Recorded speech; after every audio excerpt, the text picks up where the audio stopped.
Kaya ang nangyari, ayun, yung tol. Yan. Yan ang yung sinasabi. May sumigaw na. Wala ka, tol. So, yan, papasukin namin ni Ibrahim mga kaidol.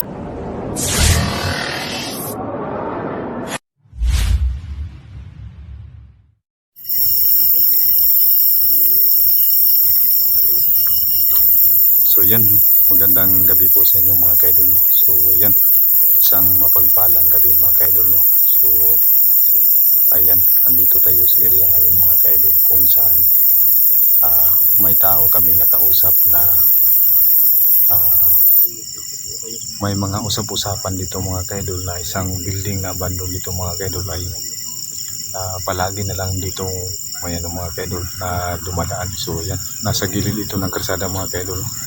So ang sabi po ng mga kaidol nung nakausap namin, hindi lang namin nagawa ng video, ay mga bandang mga alas 12 mga kaidol o alas 11:30 ay may bigla na lang na parang sumasakay sa yung mga nagmumotor, kaya marami ang mga nadidisgrasya dito mga kaidol. So may mga dumadaan dito mga kaidol na motor sa ngayon na oras kasi maaga pa dito. So yan, pinuntahan namin ni Ibrahim mga kaidol kasi gusto namin malaman kung ano talaga yung usap-usapan dito kasi para malaman din namin, kaya susubukan namin yung Ibrahim. Kaya maraming salamat mga kaidol. So ayan, samahan niyo po kami mga kaidol sa aming gagawin ni Ibrahim mga kaidol. So kakaibang exploration ito mga kaidol. Ito po ay nakakatinding balahibo sa aming gagawin. Kaya gusto namin maanuhin kami ni Ibrahim kung ano talaga totoo. So maraming mga nadidisgrasya dito mga kaidol. Maraming may mga kababalagan dito na nangyari sa tuwing sapit yung alas 12. So yan, sa mga nakatira dito mga kaidol ay maaga pa silang dito mga kaidol natutulog. So bihira lang po dito mga kaidol yung dumadaan dito sa kalsada na ito mga kaidol. So alamin namin kung ano talagang history dito, kung bakit iniwan tong planta na ito. Yan, may mga dumadaan dito na motor mga kaidol. So pa dito alas 7 o alas 6 ng gabi. So may mga dumadaan pa dito ng mga motor. So huwag kayong magtaka mga kaidol dahil talaga to. Yan, may mga dumaan pa. So ayan, shout out sa ating mga solid viewers shout out kay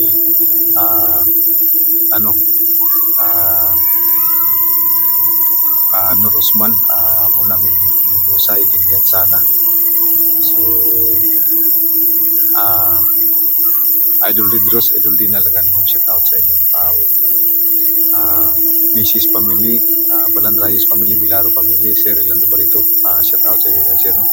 Jing Rosales, Arlinda Bratukan, Alin Hungo, shout out. JP Rosso, shout out sa lahat ng sumusuporta kay Barstrika, Maria Belgada, Vergara, sa lahat na lang po mga kaidol kasi talaga pag ganito yung expression. So parang talaga to mga kaidol. So nakakatindig talaga ng balahibo. So susubukan namin ni Ibrahim. So ang sabi-sabi ko dito mga kaidol So yan, abangan nyo na po mga kaidol yung susunod namin so susubukan namin Ibrahim namin. So yan, magandang gabi po sa inyo lahat mga kaidol. So ito yung area. So kasama ko yung utol dito ngayon mga kaidol. Ito rin si utol. So utol, tulad ng sabi ko, meron lang magpakamatay dito So yan, sa mga dana na dyan mga kaidol dyan yan yung may sila sudyo natatakot, may nagpapakita daw dyan na nakaputi daw. dyan dyan dumadaan. May nagpapakamatay daw dito. May nagpakamatay kasi daw dito So kaya maraming nadidisgrasya dito. Marami daw, may nakamatay na rin dito tol. Parang humihingi ng tulong. Kaya pero ang pinaka-main daw na dito yung building na yung mga kaidol, hindi naman makikita kasi masyado malayo yan. So yan ang building. So Diyan daw may nagpakamatay na babae daw. lalapitan namin yan mga kaidol. Alam ko na yung istorya sa building na yun. So mamaya ko na lang sabihin mga kaidol. So pasok tayo. mag-ingay ka tol tol. Yung para kinaorasyon tol. Oo. Yan ang building, no? So may kanya-kanya kaming spot ni Efraim, no? Flashlight. Base sa mga sabihan ng mga sinasabi ng mga nakatira dito tol. Dati daw itong plantasyon ng mga saging tol. Saging. Pero So, nung may nagpakamatay dito, minalas daw yung may-ari. ah, Tapos may mga nagpaparamdam daw sa mga nagtatrabaho dito tol. so, yan. May mga, Tapos sabi pa ng kausap ko, meron daw kamalasan nangyari dito kaya tinigil ng may-ari kasi yung mga nagtatrabaho dito pinapakita nung nagpakamatay. pinaparamdaman. O kaya nung halos wala nang pumapasok dito na magtrabaho kasi natatakot na yung mga tao. Kaya ang nangyari, ayun, tol. Yan. Yan ang yung sinasabi. May sumigaw na. Wala ka tol. So, yan, papasukin namin ni Efraim, mga kaidol. So, may nagpapakamatay daw dito. Tapos kaya iniwan tong building na to kasi minalas yung mga nangyari. So yung bahay na yan tol, yan yung kausap ko kanina tol. Oo. Ayaw niya magpa-video kasi nahihiya siya. So, pinaparamdam din sila dito tol. Building. So, wala silang magawa. Bantayan itong building na to kasi pinapasahuran din sila, no? Parang ano lang sila dito, pinabantayan. So, parang si Maria.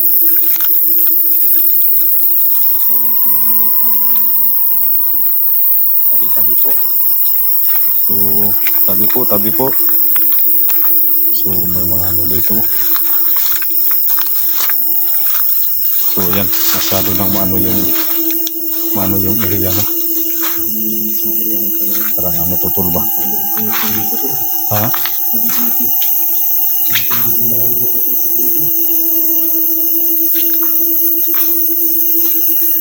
So, ayan. Tinitindig talaga yung malibot ko. Tinitindig talaga yung malibot ko. Ha? Tinitindig Huwag talaga kang yung malibot ko. magbiro ng ganyan. Ito, mga kaidol. So, tabi-tabi po. Tabi po. Ano pa dito? So, alamin natin tol kung ano talaga yung story dito, no? So, ngayon lang tayo Mga kaidol, no? Tulad ng sabi ko dito. Parang may naglalakad. Yun ang pinakamahirap dito pag dito. Sa first time yung mag-explore ni Otto na ito mga idol, may kumontak sa amin sa Facebook. So ilalagay ko lang yung mensahe niya sa screen, no, para maniwala kayo na may nag-text talaga sa amin Oo. na humihingi sila ng tulong kasi natatakot na silang lumabas ng bandang alas 12 na maglakad dito, may gusto silang bilhin kasi meron daw nagpaparamdam sa lugar na ito sa mismong daanan. So dito daw yung nagpakamatay Tol, may ano tol, may gumalaw sa kabila tol. Yan to. May gumalaw sa kabila. Yan yung mismong tali to. Yan to. Diyan nagpa ano? So walang hindi tinanggal ng may-ari kasi natakot din sila, no? Saan yung malagot? Diyan. Siya basta.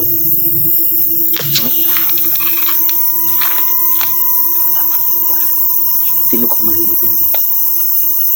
Ayos kayo diba?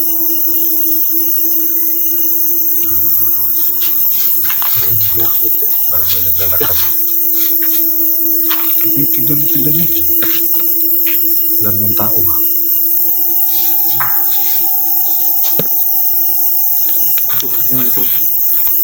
Tignan mo dito ko sa kabila. So yung mga kaidol, no?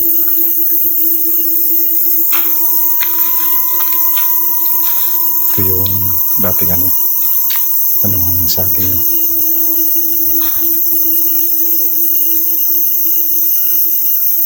Medyo madilim yung ano na yung mga kaidol kasi ano yung ha? Ano? Na. Yan. May kumana sa buong.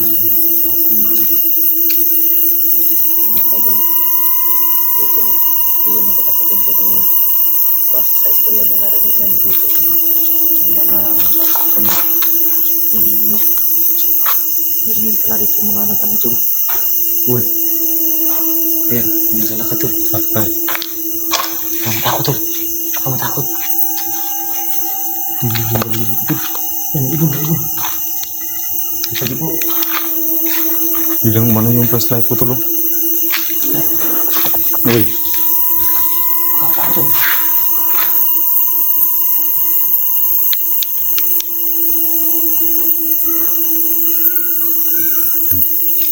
Tingnan yung balita ko sa likod to.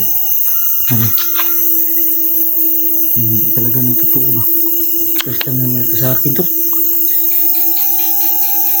Hindi tayo siguro mga ano dito. Tabi-tabi po. Ano dito?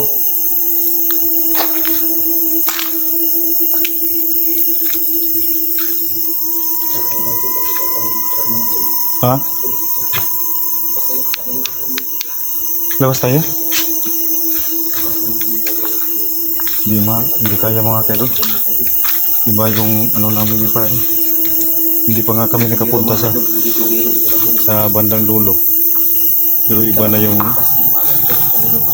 so ang ano natin ito tol. Ano yung hindi gabi yung pasok natin dito. Pasok kami dito ng umaga bukas. Umaga yung ano natin. Dito ba Yan. May mga sasakyan na dumadaan pero hindi na pura sundi ko tulong yan. Tingnan mo to. Awa, tingnan mo to. May circle. Ano yung circle?